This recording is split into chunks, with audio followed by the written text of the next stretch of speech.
Good evening and welcome back. I'm sitting in the Mercury capsule today.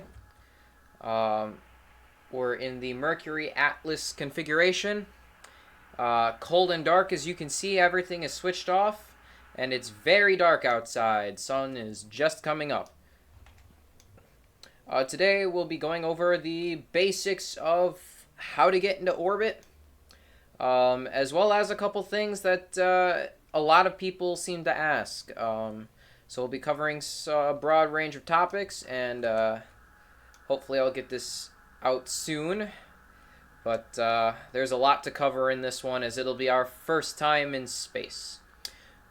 So while we're powering systems up, a little thing that is different from the Mercury than the rest of our spacecrafts is the fuel it uses. Now the Mercury uses a methane fuel and oxygen as the oxidizer.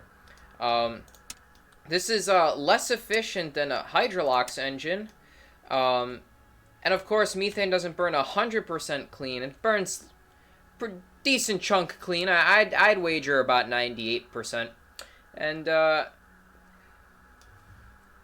so why would we do this? Well, firstly, methane is cheaper than condensing hydrogen and oxygen. To make hydrogen gas, you need to actually electrolyze water, which consumes a ton of power. Of course, we have new technologies that NASA's been using, just extracting the natural hydrogen gas that comes out of rigging sites and oil refineries and fracking, because of course if you're going to pollute, you might as well make the most out of that, so that you're not polluting for no reason. You best make the most out of it. So that's what NASA set out to do. Of course, you can also make hydrogen in nuclear reactors, much like helium. And so why then why methane? Well, this is a proof of concept flight. Of course, it's easier to get methane. It's cheaper. It burns mostly clean. I'm not going to say it burns 100% clean, because that's just not true. But it burns mostly clean. This is why propane doesn't really make that what I call schmutz, that little layer of disgustingness that you get when you burn things that don't burn clean, such as plastics and things of that nature. So these would be the benefits that we're going for. As a proof of concept, the engines are a little easier to make as well. A whole bunch of reasons why the first spacecraft ever made would be using methane instead of a hydrolox engine. But yeah, the V2 was actually a hydrolox engine well before the first manned spacecraft system. However, the V2 wasn't manned, so they could afford to do these things that were not really tested and tried, true, and proven. So we're going to power on our phase shifter. This, I believe, there's several things that sound like the primary sequencer, but phase shifter, I believe, is the primary sequencer, which controls this segment. And I'm not really going to explain what it does, because you'll get to see firsthand what it does. The emergency cap-sep control, of course, is going to be our abort handle right here. And our escape rocket, our emergency escape rocket, has the red tower sitting out the front, which contains 3 solid rocket motors to yank us away from the craft, and 1 separation motor, or for you KSP players out there, Sepratron, which will, of course, separate the tower from the capsule, which is the tower sep control. And of course we have emergency tower sep fuse. So the tower sep fuses will actually fire off the pyrotechnic bolts that hold it down to the rocket. Each fuse has 2 positions, so we have a primary fuse and a backup fuse, because this is a critical function on the rocket.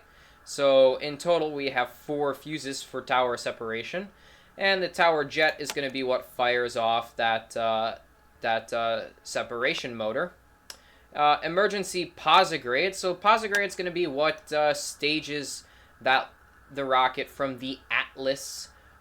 We have little kick motors, and those are called positrons. That will get us a good distance away so that we can successfully perform a turnaround maneuver without bumping into the ascent vehicle. Of course, we have the aux beacon for radio stuff, telemetry, ground position, all that jazz. And the retrograde rocket motors, of course, we have 3 solid rocket motors on a strap right behind our heat shield, which will be used to get us back to Earth. Each one is on its own fuse. Now, notice how this doesn't have 2 fuses. The emergency retro rockets are actually not a critical component of this craft, as we'll cover later in orbital decay. Emergency retro sequence and emergency retro jet. So the sequence will begin controlling the sequencer for this retro section. The retro sequence arms the fire retro and the jet retro, as well as later on retracting the periscope, but it is controlled by an entirely different sequence system, hence why the fuse. ASCS 0.05G, Attitude Stabilization Control System. 0.05G is the sensor. We'll hit 0.05G on atmospheric interface, and the spacecraft systems will get us rolling to disperse that heat evenly across the ablative heat shield. The ablative heat shield uses epoxy resin, which will burn, and it will chemically change into a different compound, and this process controls the heat as it absorbs a ton of that heat. Of course, this is a mission critical function, so we have 4 fuses. Emergency drogue deploy, emergency main deploy, and the reserve deploy. So we have 2 parachutes, just in case one does not successfully deploy. We can cut her off and deploy a second. The drogue is used to slow us down and stabilize our attitude before that main opens up. And of course, the reserve deploy has 4 fuses, as it's mission critical. And of course, we have the landing bag, which will inflate a landing bag underneath underneath our capsule, but above the heat shield, and that will absorb landing just in case we land on land, as we weren't entirely confident in the computer system to land in the water. We'll talk about that later. Emergency rescue aids. Those are just a little antenna that sticks up after the craft has landed, which you can see here underneath a protective cover. Periscope, that is this thing here. That's how we'll be navigating if we need to. If the attitude stabilization control system dies out on us, we'll need to navigate using the periscope to get back to retro attitude. More on that later. Antenna switch, command receiver, and telemetry high frequency all on. We got a suit fan and environment control and inverter control. This is powering up this panel here. Retro jettison for jettison the straps.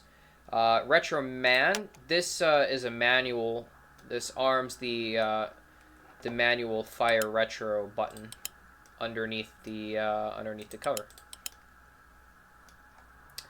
The programmer, which will program any telemetry we need to the rocket. So our roll program and our pitch program will be done through there, and our blood pressure, which will arm these. And yes, these fuses do actually work, as you can see.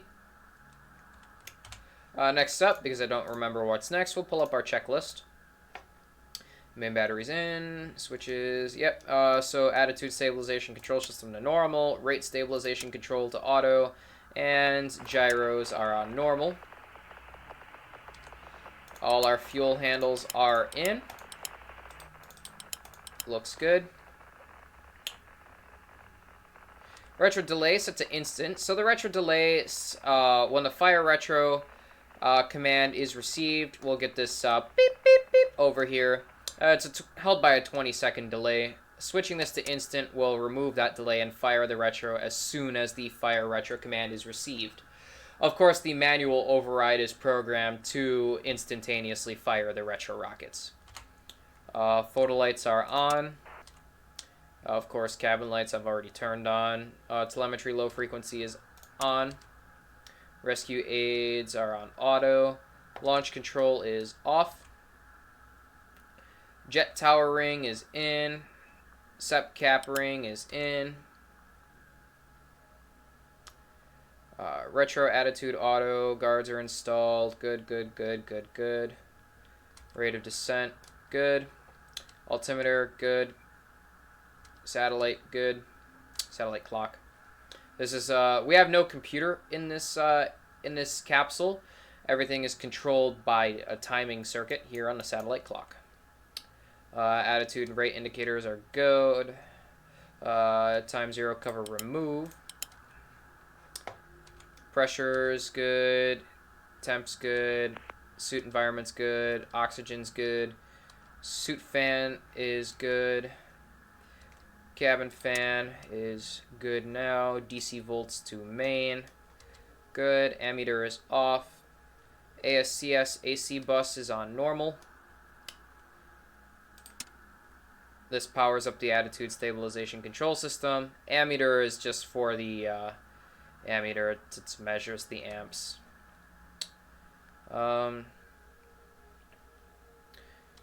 Standby and isolated batteries on the standby bus.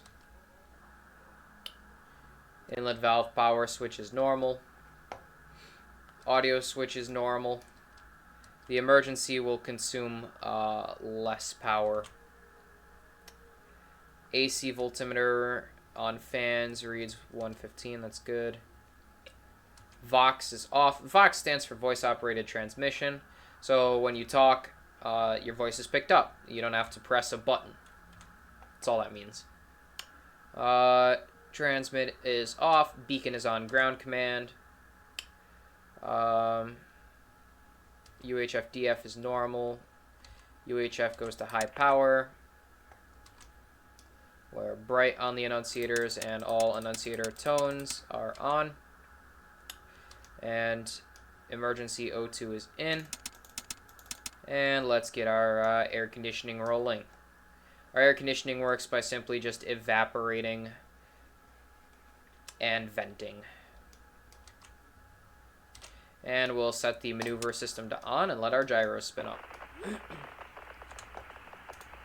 Next up, at T-minus 40 minutes, we'll have our abort capability test.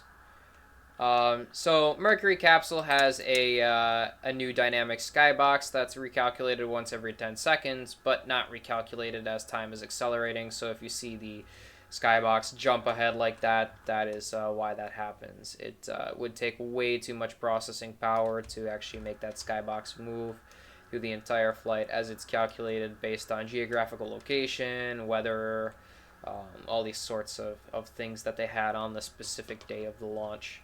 So these are pretty heavy calculations that are running apparently. I don't know why the skybox would be such a heavy calculation, don't ask me.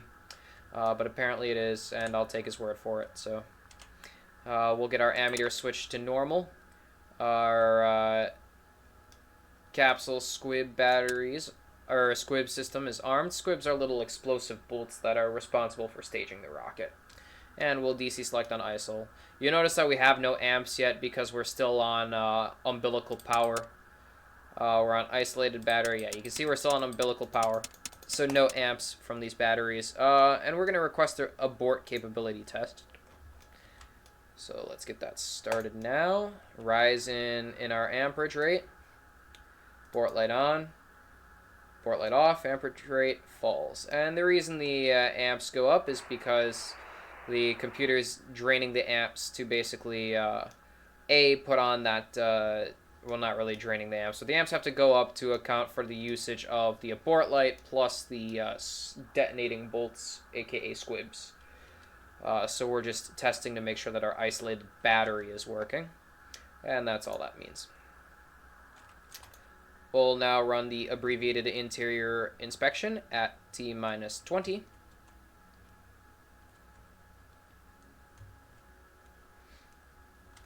Auto retrojet arm.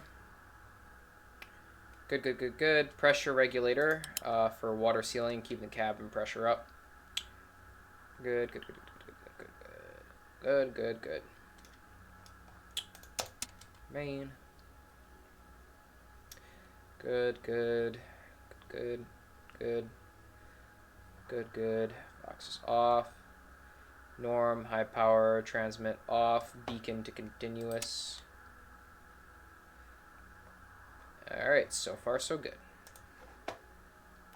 We'll move to full internal power at T-minus 10 minutes.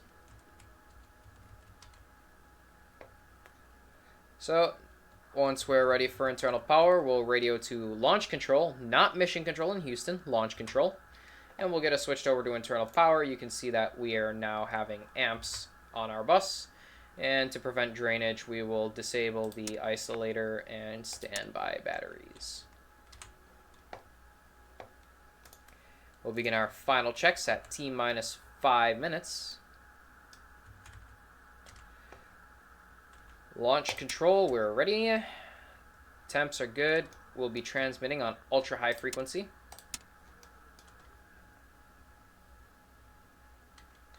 And we need to monitor the batteries by going to battery 1. The reason we're monitoring them on a specific battery and not main is because on main we'll always be supplied the right volts and amps. But on battery 1, if we lose battery 2 or 3, we'll see a rise in the voltage. But if we lose battery 1, we'll see a drop in the amps and the volts. So this is why we monitor a specific battery instead of the main bus, because the main bus will always show this regardless of if 1 or 2 batteries fail. If all 3 fail, obviously main drops out. We'll need to click standby on. If the isolated battery fails, we'll need to power that with the standby batteries using that standby bus. And if the standby batteries fail, the isolated battery on the standby bus will power the entire craft from that point on. So it's a pretty complicated system, but ingenious in the way it works. So at this time, we'll move to launch. Several things are going to happen at launch. We're first going to get a roll program, then a pitch program. Well, obviously, first we get engine ignition command received, sound suppression system, umbilical disconnect, roll, then pitch, and lots of things are going to happen. So we'll get there when we get there, and we'll have the little explanation after the successful launch. Sit now at T-minus 27 seconds.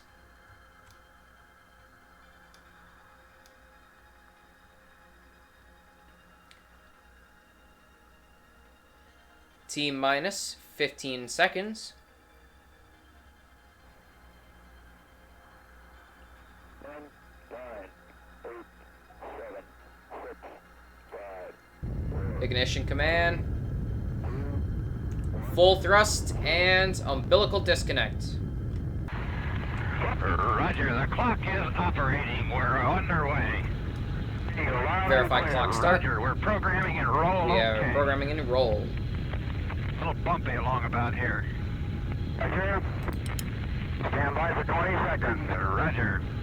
2, 1, mark. Roll is complete, and we're beginning our slow pitch over now. So that's it for the audio for the time being. So you can see we're flying high. The tower is cutting through the atmosphere, the little spike on the top of it.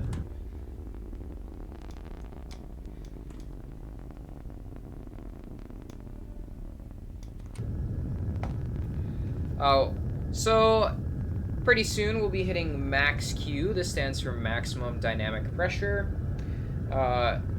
This just means that the aerodynamic forces are exerting the most stress on the launch vehicle at that time as we pass through the sound barrier. That funny crackling noise you hear is just generated by perpetual sonic booms as the plumes from the rocket are actually moving faster than the speed of sound. And we're breaching into our upper atmosphere now, above the bright reflective clouds, and will very rapidly get dark. Very soon we'll have BECO, aka booster engine cutoff, and our side strap boosters. Well, not really side strap, it's more of a 1.5 stage. Those boosters will follow in. We'll be running only on the sustainer.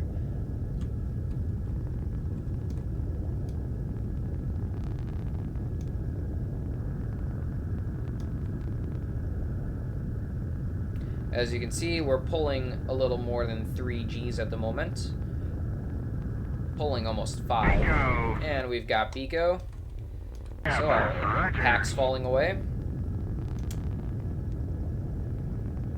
And very soon we'll get Jettison Tower. The audio they said was BECO, Roger, we confirm staging on TMs. TMs, just telemetry monitors. Jettison Tower is green. Jettison Tower is green. Alright, so auto retrojet will be off. We will now switch off our retrojet fuse. Retrojet fuse off. And our emergency retrojet fuse off. This switches us over into mode 2 capability. Now, on mode 1 alpha, we do a propellant dump. Mode 1 bravo will be the launch escape tower. Well, 1 alpha will be propellant dump and escape tower. 1 bravo will be the launch escape tower. And mode 2 will be just simply shutting down the engines, firing the posigrades, and that is enough to get us away from the booster.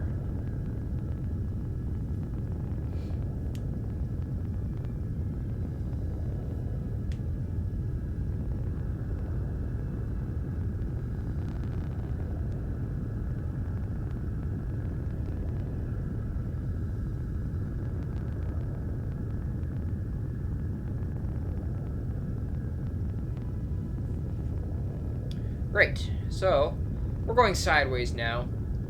I'll bring this up a little later.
Alright. And here go our posigrades. That's the little flames you just saw. Posigrades right there. And our periscope is open, and we'll begin capsule turnaround momentarily once the ASCS kicks in. There we go. All automatic, all controlled by a timing circuit. It's impressive stuff. We'll now begin our our orbit checklist. DC volts to main. Landing bag is off for the time being. Retro delay is normal. Emergency retro sequence off. Emergency drogue deploy fuse off. And we look good.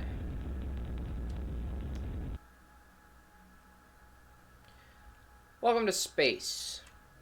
While we're here, there's a couple things we will need to be talking about. Firstly, is full manual control, fly-by-wire. This will hook up our hand controller here directly to the wires of the engine, or not the engine, the reaction control thrusters. I hesitate to call it that because they really weren't at that time. They were just called attitude control thrusters. But most people refer to them as RCS for the time being due to Kerbal Space Program. Anyways, as we switch to fly-by-wire, you can see we're kind of drifting a little bit. This is fine. We just also don't have a dampener. So you can see when we yaw, we move about this sort of horizontal axis.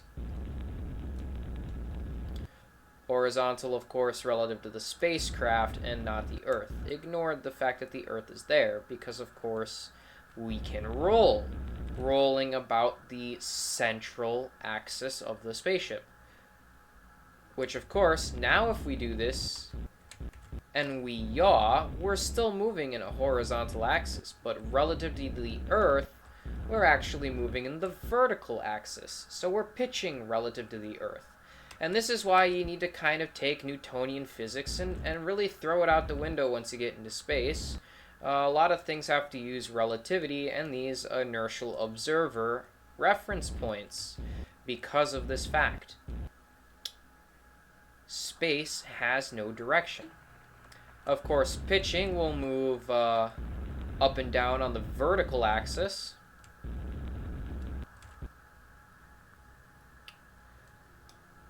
But if we roll, we of course will be moving on the horizontal axis for the Earth.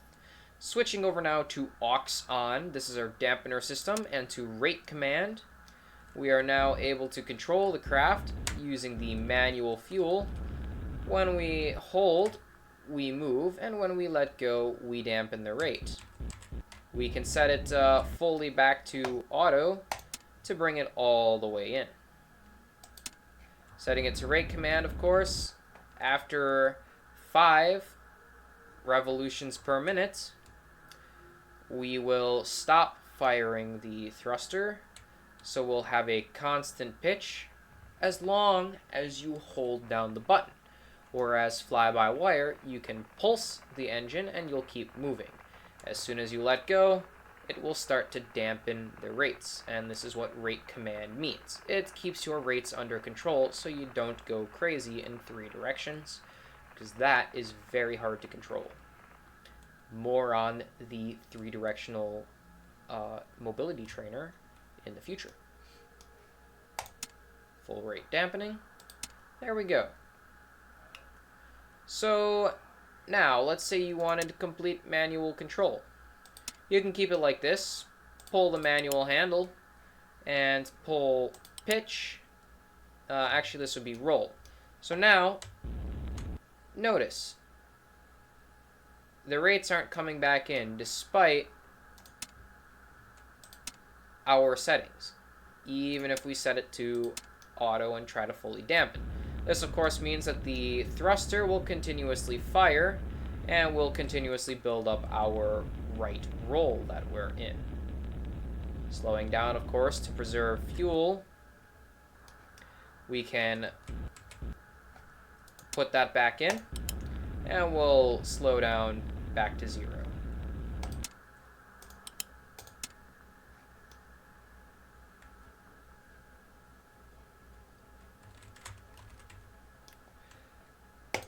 Switching back to normal, you can see that the autopilot will maneuver us back to the retrograde attitude.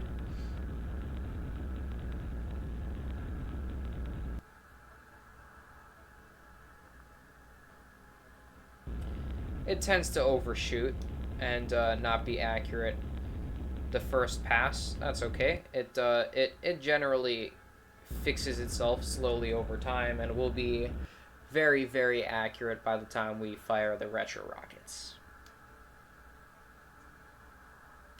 So switching over to gyros to free. Now what does that do?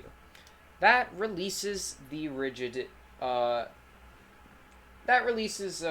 gyros from their rigidity, I believe is the correct word. We're sending a little power to the gyros, just keeping them rigid and in their state. When we set them to free, we allow these gyros to freely move without any rigidness. So now, of course, the gyros will freely move with the craft,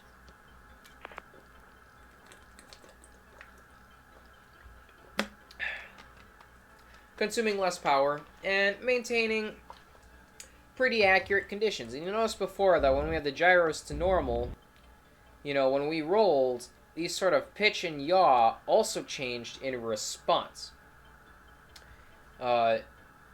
Most notably, probably due to a horizon scanner. However, they're not doing that anymore. This causes some problems, and we accumulate errors over time. So, how do we fix errors? Well, it's quite a simple process of just maneuvering back to 0 roll, 0 yaw, and 0 pitch.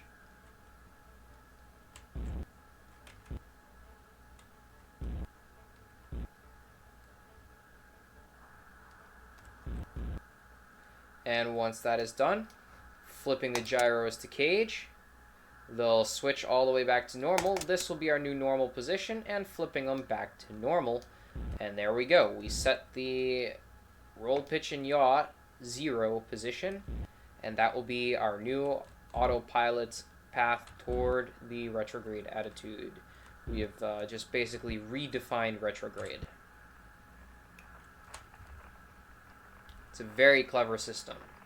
Be careful though, because if you're in autopilot and you do this while moving, the autopilot may interpret the caging as a sudden jolt and begin to go insane. So make sure that you are on some form of manual control whilst doing so. We will now pass the time. Looking at the map, you can see we're going over Canary Islands ground tracking station right now. Ground tracking stations are very important as they are what keep the communications to the astronaut as well as the telemetry data. All of these instruments we have in the craft are down on the ground too, and even more of them are down on the ground. More information, all of that jazz. We can affect the tracking of these stations by changing what frequency we're using, either HF or UHF, and also if we're transmitting on high or low power on the UHF. We'll go UHF low to consume less power, and as we now pass over Africa, as it faded from brown to green, we'll now slowly begin to pass over Zanzibar ground tracking station. Once we get to iOS near the Bermuda Islands with Indian Ocean ship ground tracking, we'll be observing our first sunset.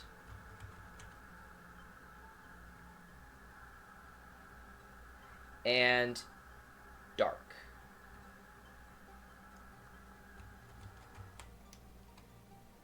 As you may notice, it is now very hard to see anything on the ground, but now tremendously easy to see the stars. We could see a few stars before, but now we can see a whole slew of stars, and in real life, actually, we'd be able to see an entire belt of stars, known as the central axis of the Milky Way. We will be talking more about why it is extremely hard to see stars when it is daytime, even from space, because that is the number one most asked question on every space video I ever see. Skeptics always have to ask that question. So we'll get to that. We'll talk about that a little later. Or if my editing skills are care to join us that day that I do the editing, it will be, sometime within that little bit.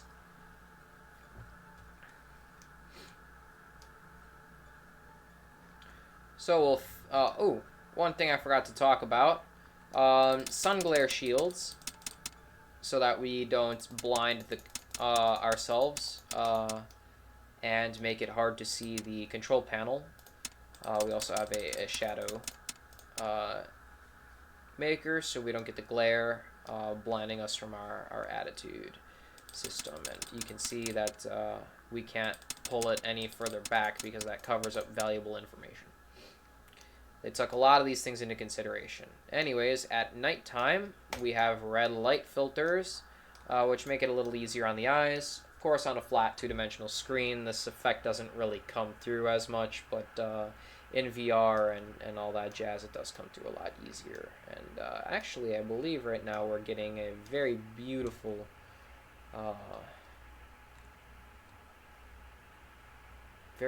reflection across that. We can see the city lights, some of the clouds with funny rendering issues. I'll make a bug report for that. Actually, I believe I already did. It hasn't gotten patched yet, though. My capsule's called the Borealis. This is not, in terms of real life, this is just a fan shout-out to N9. Or not really a shout-out. I guess I'm not popular, but just a throwback to N9 Gaming is very good. Check them out. For the nighttime, you notice that a lot of this text is really hard to read, and when we do our light test, these the green lights show up pretty good with the exception of abort, but like these orange lights, you really can't read them. Set them to dim. Well, we can read the green lights much easier now. The orange lights, it's a bit of a problem. I'll have to send a bug report in for that. The dim should not be that hard to read at all. Another bug report for that. But you notice the visual effect for the green lights, and this is exactly what we're going for when we have the dim switch on.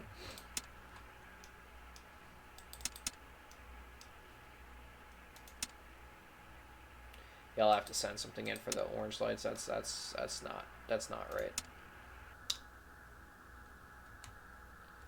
Anyways, we'll move us over to daytime. We'll be able to see the sunrise. Actually, when we start getting the sunrise, I'll probably pitch or roll over to get a better view of it. Sometimes in Mercury at nighttime, you're actually even able to see the aurora borealis, which is very, very pretty. But well, we'll get to that in Apollo or in Gemini, because Gemini is capable of visiting the auroras in person. Of course, the launch vehicle doesn't have enough fuel, but there's plenty in the OMs of the Gemini. More on a Gemini later. Definitely not in this video. We're only covering the basic orbital mechanics. But yeah. Gemini has a lot more complicated orbital mechanics about it. We'll get into at a different time.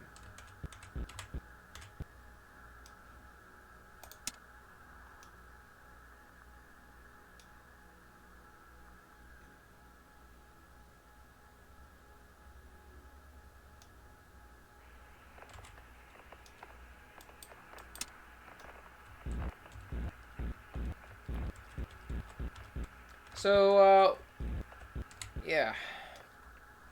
See if I can actually see our Oh, I cannot see the orbital information.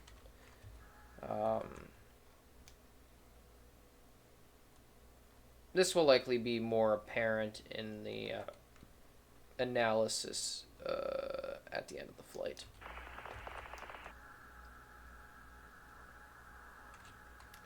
Yeah, sunrise looking beautiful.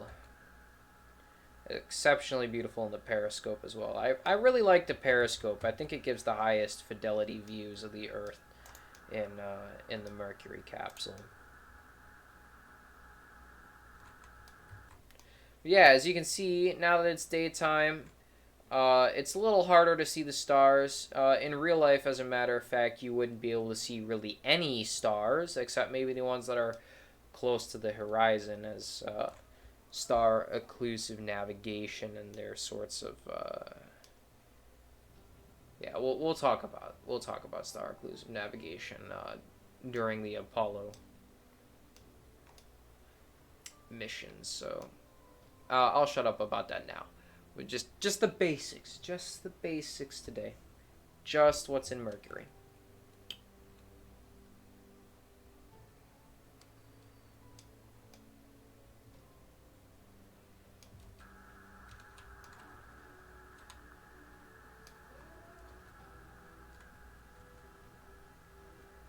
Anyways, I think that just about covers the commentary for everything we have. Straight through to reentry. So fast forward.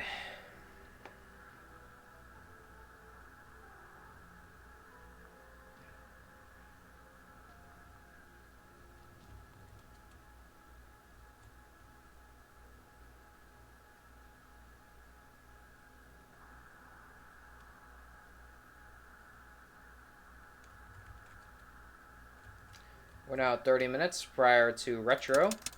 We need to make it extremely cold now because we'll be hitting plasma from the reentry. More about that plasma later.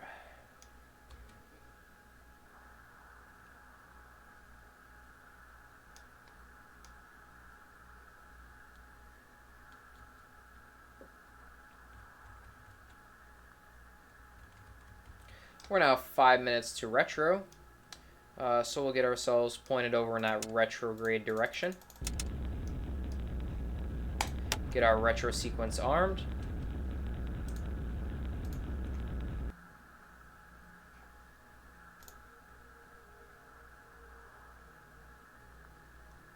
And emergency retro jet fuse armed, but not the jet fuse, the regular one. Squibs are armed. Everything else looks good.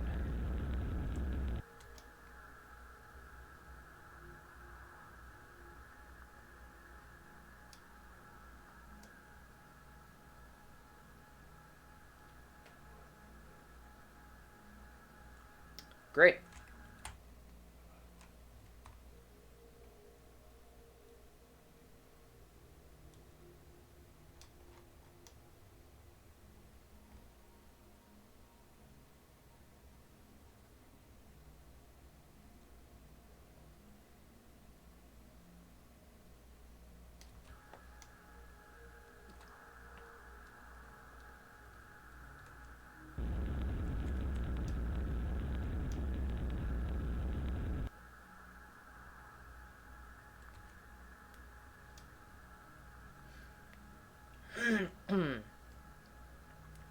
Okay. Our retro sequence will be starting soon. We'll just for a little bit. There we go. Retro sequence started. We're holding retro attitude nominally. That's good. We'll switch over the lights to dim.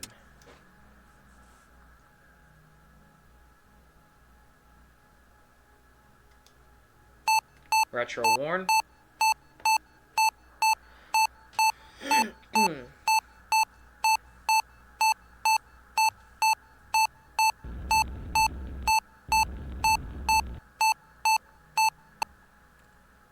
And the retros are firing.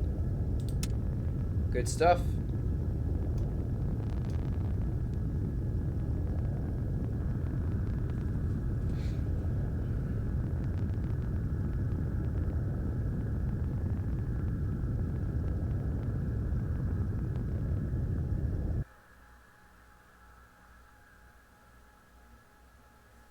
Okay, now that retros have successfully fired off,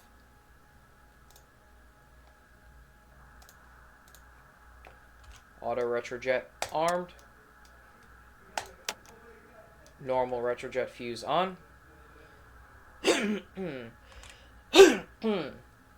Excuse me, and we'll now wait for the retrojet signal. It's processing in the computer at the moment, or, well, there really is no computer. It's processing in the timepiece.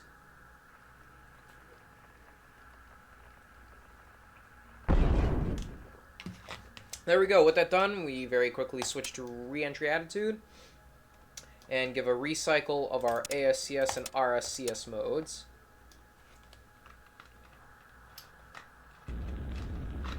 And, excuse me, voice crack. The craft will move us pitch up toward reentry attitude. And we'll now accelerate the time as we begin our slow descent. You can see our 0.05 G lights on. And we're now doing that heat roll I was talking about earlier to absorb the heat from the plasma and convert the ablative material to CH3.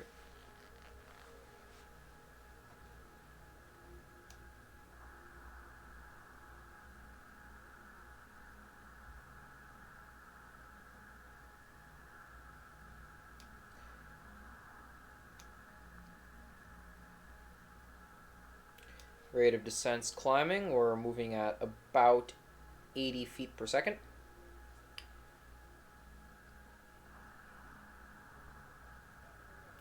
And we're experiencing maybe like, ooh, G's have extremely... They shot up extremely far, yep. There we go.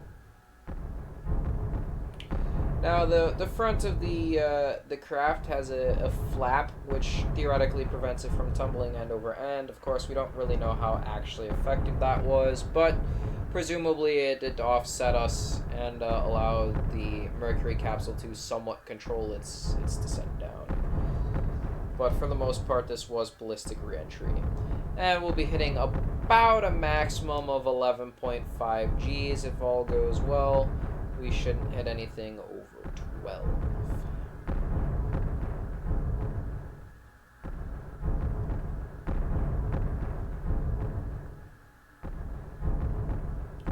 It's about 11. It's close enough. Historically, it was 11.5 Gs. So, yeah. It's good the calculations were pretty much right on the money there.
Yeah, I apologize. It's a bit of a long process.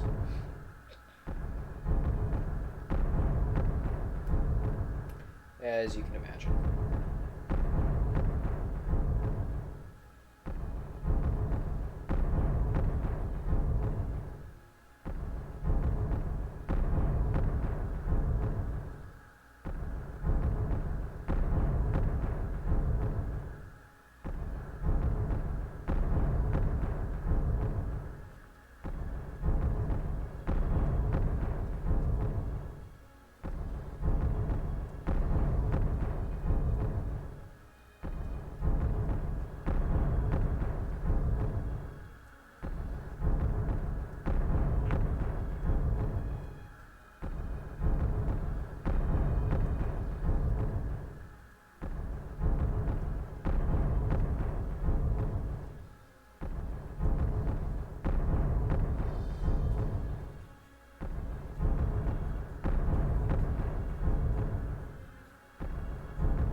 Okay, we should be almost through the thick of it now.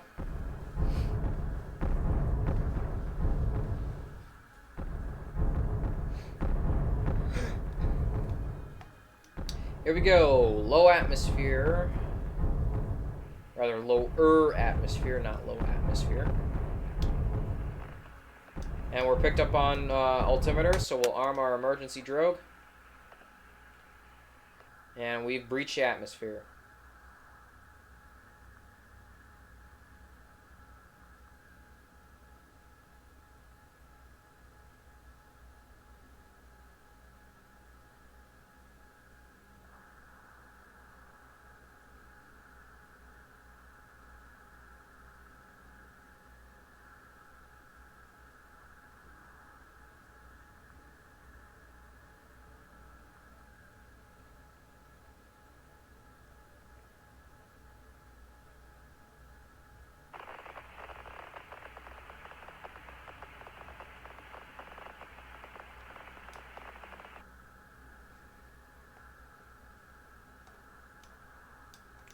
Drogue should be out.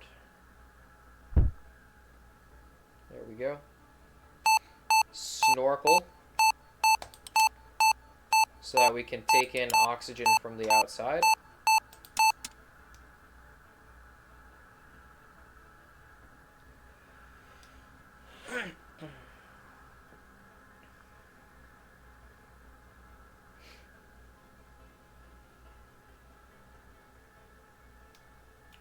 And in a moment, we'll open up our main chute. There we go. And our landing bags. Oop, forgot to enable them. There we go.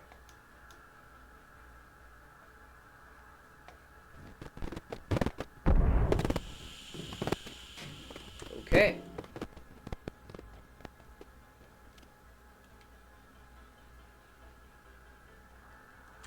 So we'll move to receive and transmit on UHF-DF, and we'll pull to water seal pressure regulator and await splashdown.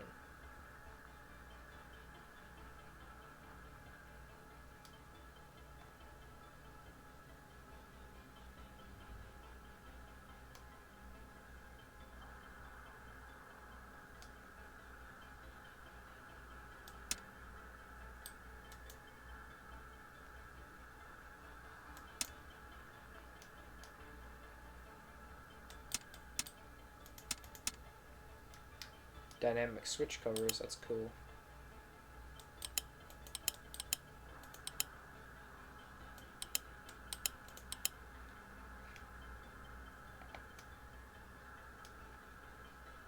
Yeah, I really dig these new the new look here. It looks great. Yeah, Petrie really outdid himself this time.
And we'll have splashdown at any moment now.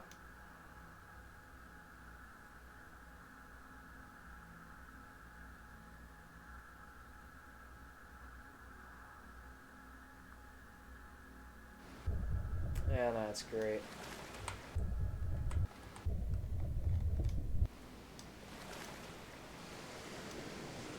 Here's our capsule, and in the background, there's our recovery ship. So, you can see our time.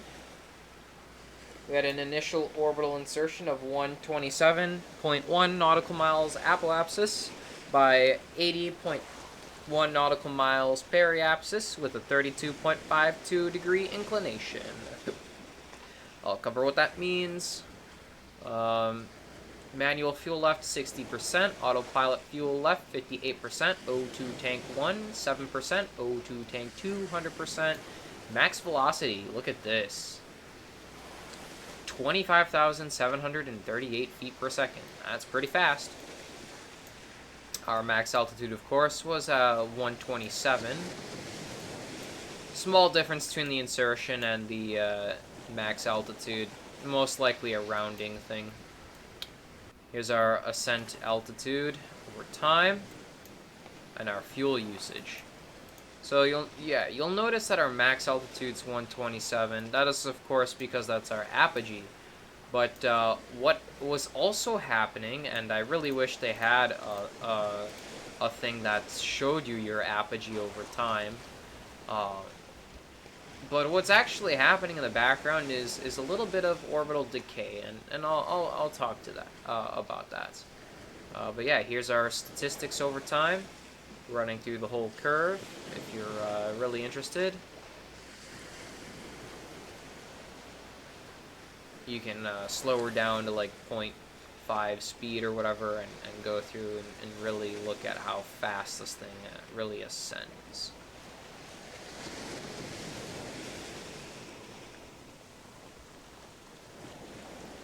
And the rate at which we have used our fuel. You can see we use quite a bit of it at the beginning to do the turnaround. I take over from the turnaround with fly-by-wire and still consume, and the dampening is done with the autopilot fuel as I control with the manual.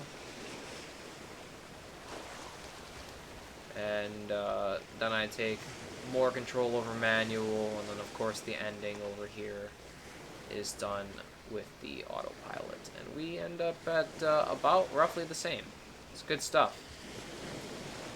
Anyways, I'd like to thank you for watching, and have a good night. Okay, well, I hope you found the launch thrilling. So there were a couple things that happened in the launch, and it would be easiest to start with the pitch programs. So you notice that the spacecraft kind of does this pitch forward, and it kind of points itself instead of going straight up. Now, why is that? Well, you can imagine here's Earth,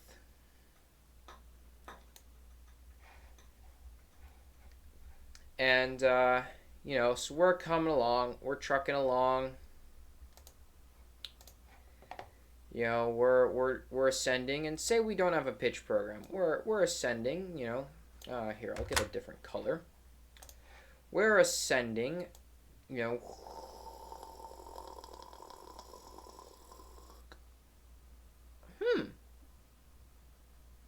funny. Now we're coming back down. Engine cut off, and we're coming back down, and we fall. Why is this? Well, gravity. That's the easy enough explanation. So, we instead lift off, and we gradually do this pitch, and we accelerate, and we accelerate, and we keep accelerating, and eventually our orbit's gonna look, circular around the Earth. And when we cut off, we should be, somewhere around here. We launch from here, we pitch, we accelerate, and accelerate, and accelerate. And of course, when you're accelerating, you're raising the opposite side. So you're not raising this side at all, because this is where you're accelerating from. You're raising the opposite side. So this is the side that's going up. Okay? And once you get above that Kármán line on all sides, bam, you're in orbit. It's as simple as that. And that's why we do pitching. And we'll get more into the raising the opposite side when we get into orbital rendezvous with the Gemini. But for now, know that we pitch and we accelerate so that we can get a circle around the Earth as opposed to this sort of well, I guess I'll talk about that now. Why do we roll? Why do we roll? Why do cylindrical rockets roll?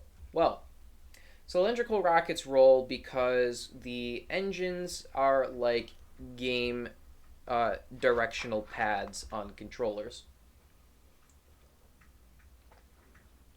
You remember back in the day, and maybe you don't because you're younger and watching this, but back in the day, we used to have these directional pads that didn't read diagonal. So if you took two inputs on your little directional pad,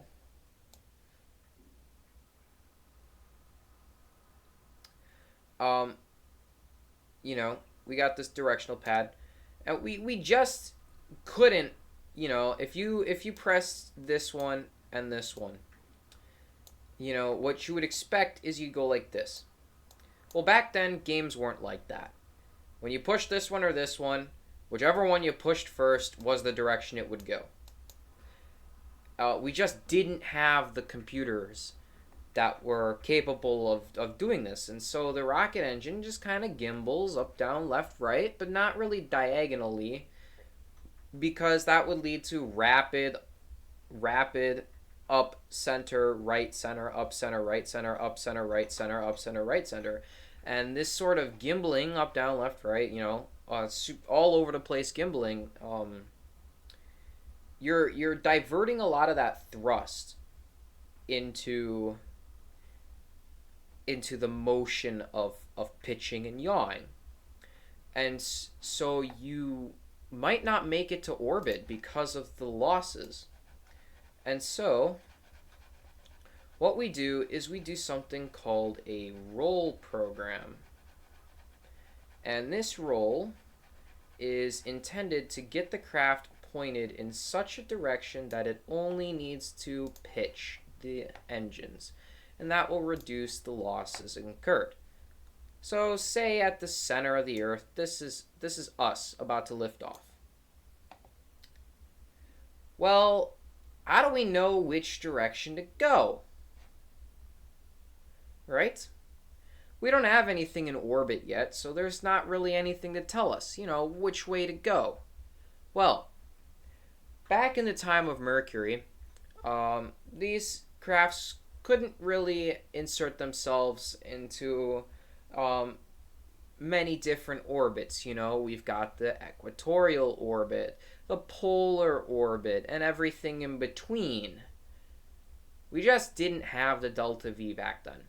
So, let's say the rocket lifts off straight up again. Let's give the example of straight up, right? Rocket lifts off straight up, coming out of the Earth. The Earth is actually rotating. Say it's rotating this direction. When we thrust straight up and we go and we breach the Kármán line and we're about to go down, we'll actually go like this.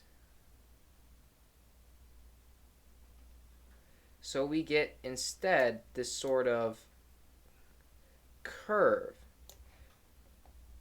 Why? Why is that? Well,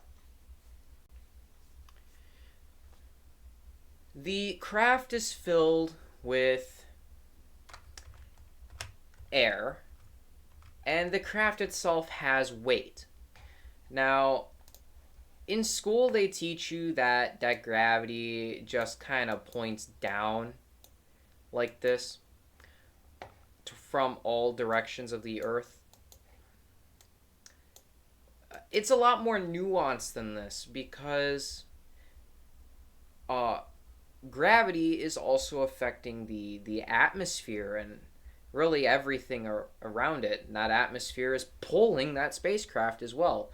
And now we know this for a fact that instead of just pointing straight down, things that are moving, like if you jump, you land straight down. But things that are moving kind of have this sort of curve. And we can prove that because say that didn't happen. Say the Earth just spun beneath us and it didn't pull the air and it didn't pull the things in the sky.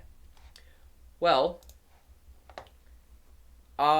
we would have major problems living inside of houses. Let's picture this, for instance. Say you have this nice house, right? And it's got lovely air molecules on the inside all over, nice and great. All right?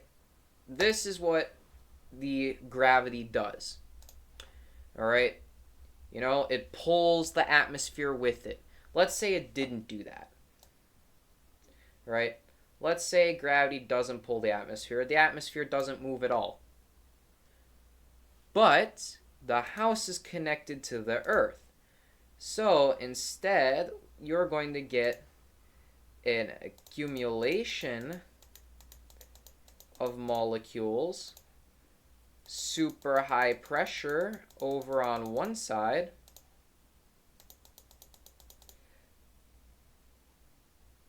the brightness shows the pressure, and a vacuum over here where there's no air to breathe. Peculiar, right? So why would I mention this? Well, it's like this, you see. If the Earth is, or it's rotating beneath us, and we already proved that the Earth pulls anything that's in the air in this sort of spiral pattern, otherwise we would accumulate pressure.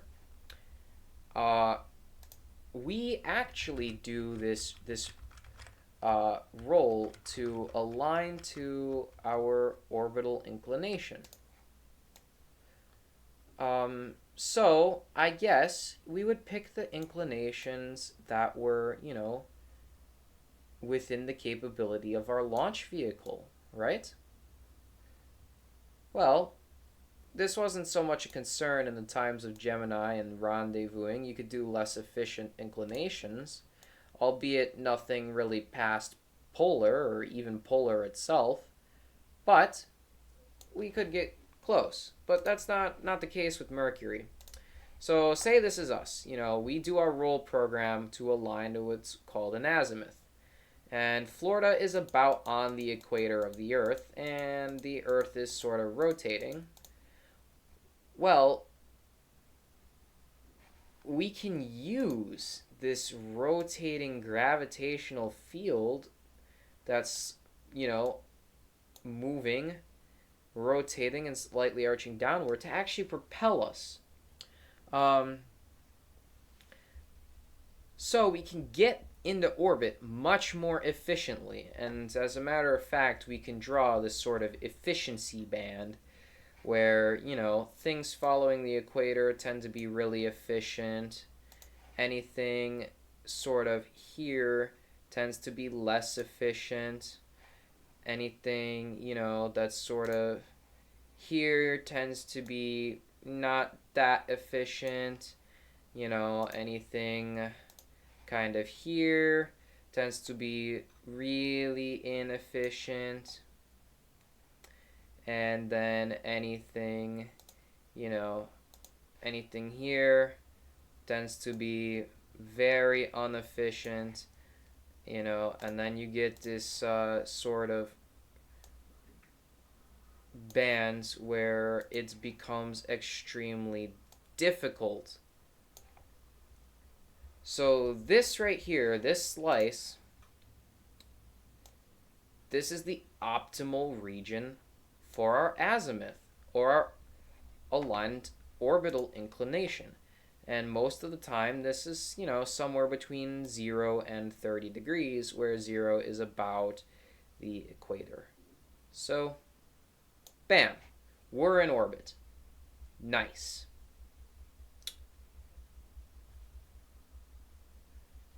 Um, I guess I can explain why it would be less efficient to go in a retrograde orbit, which is one that is opposing the rotation of the Earth.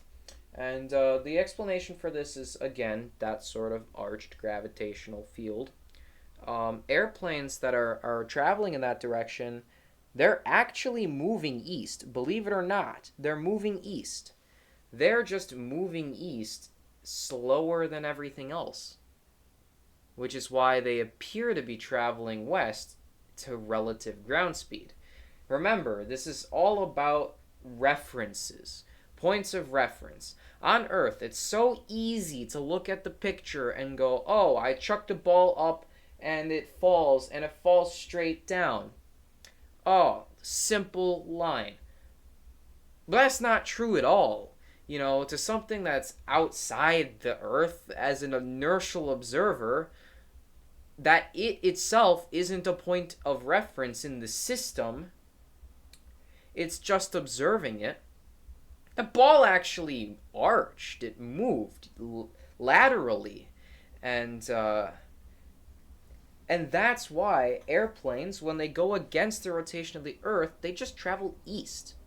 Still, even though relative to the ground they're moving west, they're still traveling east. So it's a lot less fuel efficient to go around the Earth that way. And it's the same thing with rockets. And eventually, we developed this technology. So the rocket's going up, to the ground, because we're not observers, we're parts of the system. It looks like it's going west. But to an observer, it looks like it's going east slower than the Earth. And then eventually, it gets to the point where the rotation of the Earth and the spacecraft are canceled out. So the spacecraft looks like it's still relative to the ground position on the Earth. And then the spacecraft begins to speed up. And this is how we get into retrograde orbits with super efficient engines that can do these kinds of things. So this is why we always launch less than 90 degrees. Polar orbits, they need much more efficient engines, and the retrograde orbits need even more efficient engines. So that's why we have our roll program. So you lift it off. You're in space now, orbiting. That's great. Are you going to stay there forever? No, of course not. Why? Why will the astronaut not stay there forever? This effect is particularly strong in Mercury. Mercury only had the capacity for 7 orbits before it fell back down to Earth. Why does this happen? Well, turns out space is not fully devoid of everything like people think it is.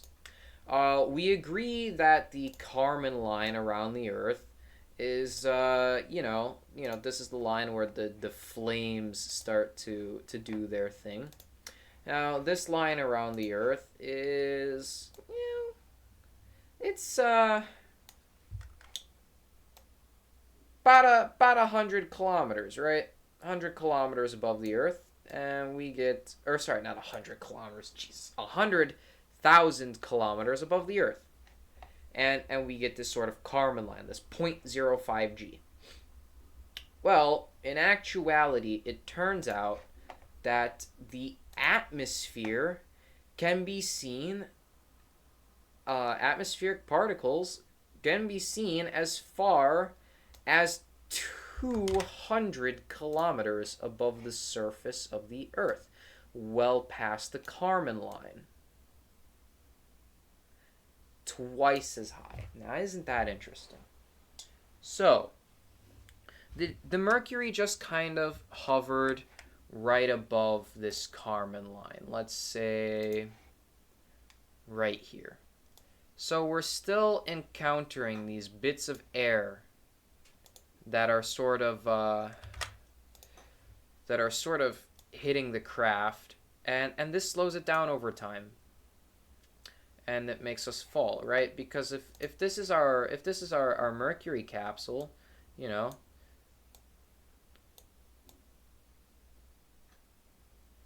if this is the Mercury capsule,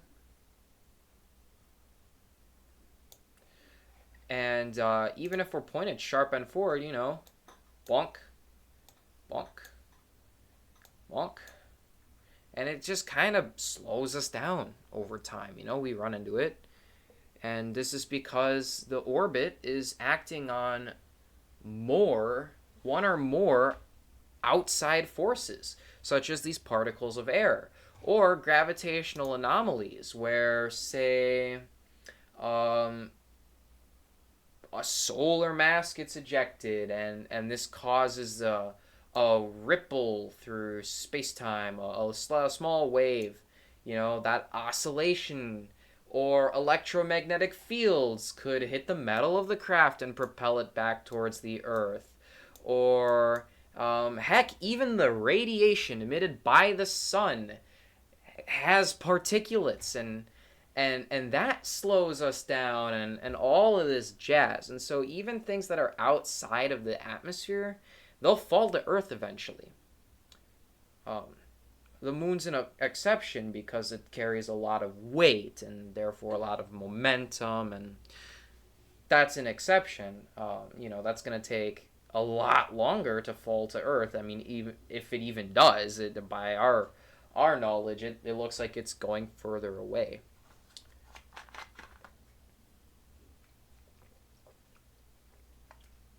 So this is why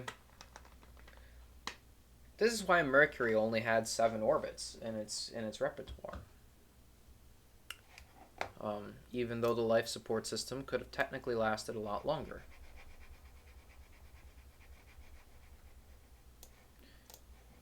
Here, I guess we can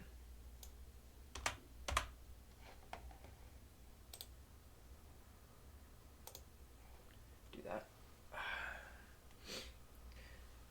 Alright, so there's one last thing we need to cover before we go, which is how did we affect our own deorbit? Well, that's kind of really easy. Now that you understand these basic concepts, you know, let's give it that example again. Here's us lifting off, going into orbit. Different color. Here's us lifting off, going into orbit around the Earth. We're orbiting, you know, and it's time to come home, right? Well, we want to slow down, right? Because we're accelerating very rapidly in this direction with the Earth, and we want to come home. Well, much like applying reverse acceleration, that same principle applies in space as well, because there's still a little gravity. You know, it's like quote unquote zero gravity, but it's still pulling you down. It's kind of like a funnel. So, you know, when we want to slow down, we get it, you know, right about here. We point ourselves so that we're facing this direction, right? This is called retrograde, where the Earth is orbiting in the same direction we lifted off, and so the Earth will be appearing as though it's coming towards us. And when we do that, we accelerate in the opposite direction of the orbit. So if we bring this arrow down, we can see that the orbit's going this way, but we're going to be, that's a terrible arrow, one moment. There you go. We're going to be putting thrust in this direction. So we slow down, you know, activate the engines, thrusting in the direction we're looking. And so eventually what happens is we lower the orbit on the other side.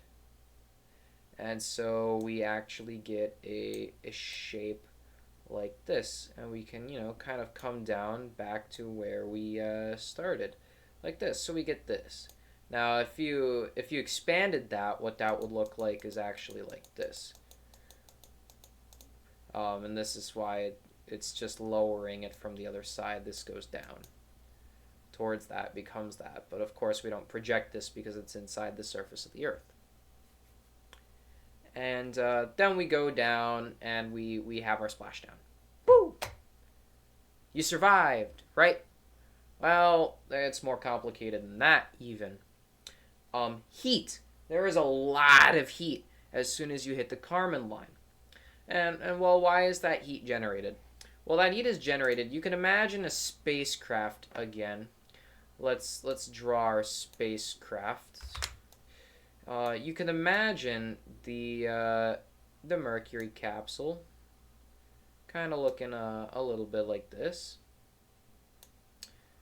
And you can imagine that when this thing is kind of falling towards the Earth, it's going faster than the speed of sound.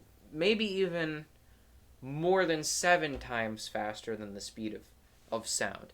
And so airplanes, they make these contrails. These contrails, they're called jet streams. And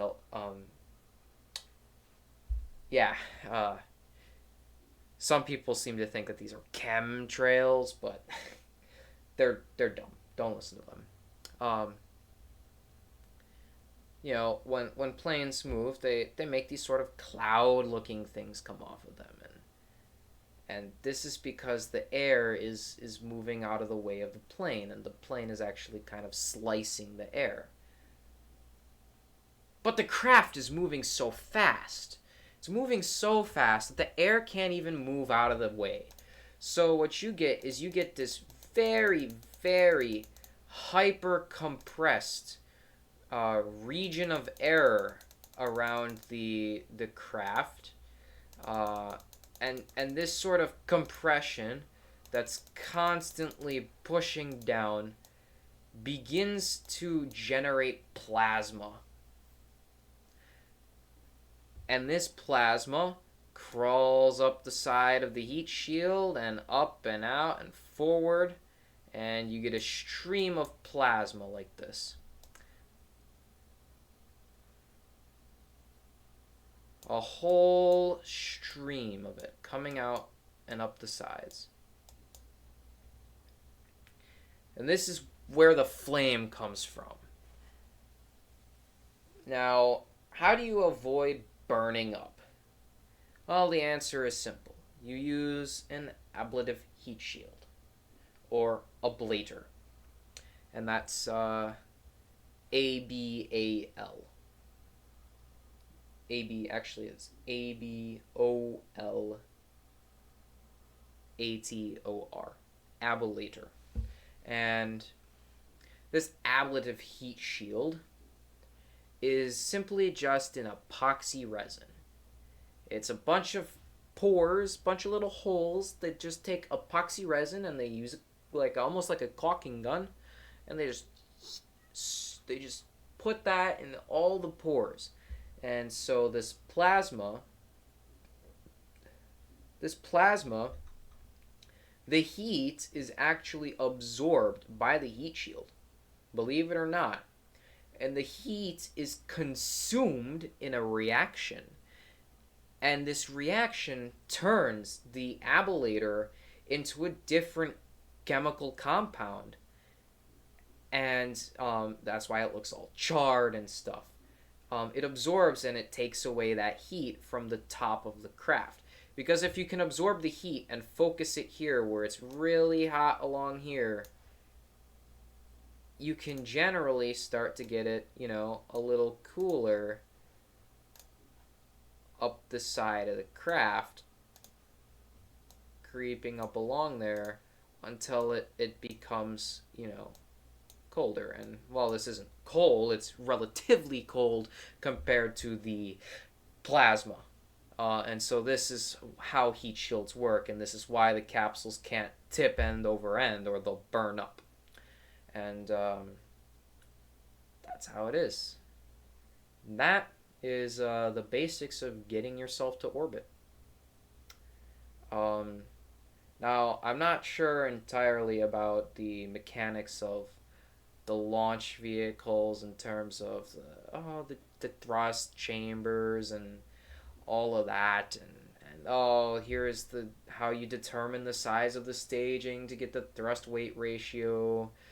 Um, Close to one but less than one, and anything over you eject excess mass. Yeah, I don't really understand the mechanics side of the spacecraft. I understand the orbital mechanics, the sort of physics, the spacecraft systems themselves, but not really the how to engineer a launch vehicle. So if you want how to engineer a launch vehicle, um, you know, definitely let me know, show support, and I'll absolutely pick it up and I'll learn it. I've got a Saturn V Owner's Workshop module sitting right, or Owner's Workshop book sitting right next to me by Haney's, not sponsored by the way.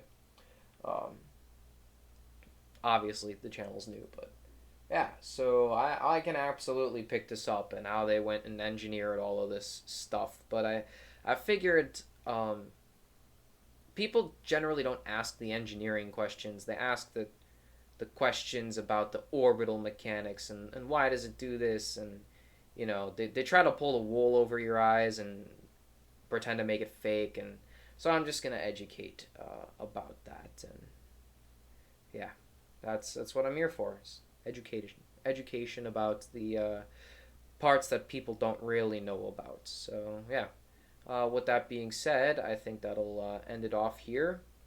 And I hope you enjoyed the sort of why part. And I don't really know how I'm going to fit this in. I might just throw it at the end and just definitely give me feedback. Maybe you want this educational segments to be spliced up throughout the video. Maybe you want them all at the end. Maybe you didn't even care about the education. You just want to see reentry. Uh, if that's the case, just watching Reentry is going to educate you a whole lot. Maybe you can use it as a tutorial for your own reentry save. I don't care what you use the content for, as long as you're learning something. So maybe I'll put these sort of educational part in the beginning and kind of leave a time frame for you to skip to, just so that the people that are watching, they don't see the reentry part, get hooked, and then the boring educational part. So I'll think of something, but yeah, thanks for watching, and I'll see you guys in Gemini. We'll learn about rendezvous mechanics next.